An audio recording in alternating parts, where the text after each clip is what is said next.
Donc, je m'appelle Loïc Richard, je suis rentré à la SNCF comme cadre en 2001 et au bout de 7 ans, j'ai pris la direction d'une filiale de la SNCF qui s'appelle Géodis BM à Strasbourg.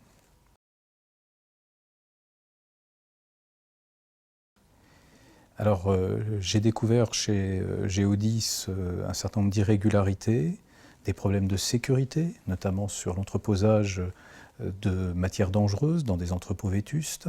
J'ai découvert des problèmes de sécurité sur la circulation des véhicules. J'ai découvert des systèmes organisés de cabotage illégal, c'est-à-dire l'utilisation de chauffeurs étrangers pour faire du trafic routier France-France. Également un système de fausses factures qui permettait de modifier les comptes et de piloter les résultats.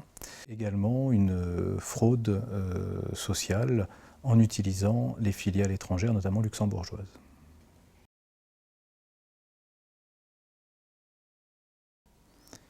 Alors dans un premier temps, ça se déroule de façon tout à fait simple, c'est-à-dire que à chaque fois que vous constatez un dysfonctionnement, une irrégularité, vous allez vers votre responsable hiérarchique et puis vous lui évoquez le problème et vous essayez de trouver des solutions. Et puis, force que se déroulaient les mois, je voyais bien qu'on n'aboutissait à rien, que tout était bloqué, qu'on revenait à la case départ.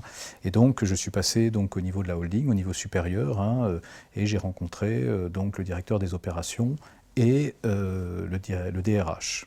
Et il a fallu également que j'alerte la direction éthique du groupe SNCF, que j'ai rencontré à plusieurs reprises, pour d'ailleurs quelques années plus tard réalerter une fois que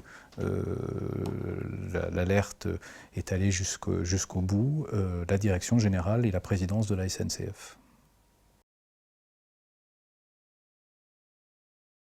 À chaque fois que j'avais étudié les dossiers, ce que l'on faisait dans cette filiale était illégal et j'ai passé des points qui finalement devenaient mineurs, mais il y avait d'autres points qui se sont accumulés et que j'avais montés au fur et à mesure. À chaque fois, je n'avais pas eu de réponses qui étaient des réponses pour me dire que je me trompais dans mon analyse. C'était plutôt, il faut accepter les choses telles qu'elles sont. Or, on assumait parfaitement dans cette entreprise l'illégalité dans laquelle on était.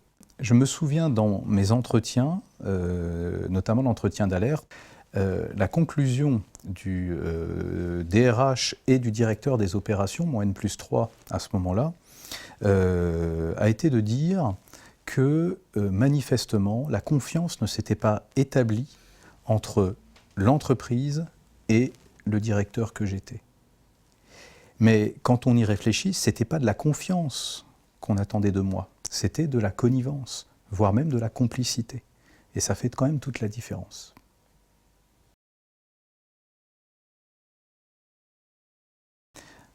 Alors, ils ont simplement tenté d'acheter mon silence lorsque j'ai fait l'alerte, puisque une semaine après mon alerte, alors que moi j'attendais des réponses techniques pour revenir dans la légalité, le DRH m'a reçu, seul d'ailleurs, à un entretien où théoriquement mon N+3 aurait dû être là.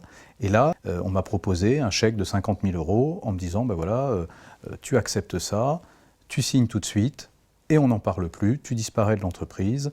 À partir du moment où j'ai commencé à dire que ce n'était pas tout à fait ce que j'attendais comme réponse, on m'a menacé en me disant « mais attention Loïc, de toute façon, si tu n'acceptes pas ça, eh bien tu vas vers un long et pénible chemin prud'homal parce que tu ne resteras pas dans l'entreprise ».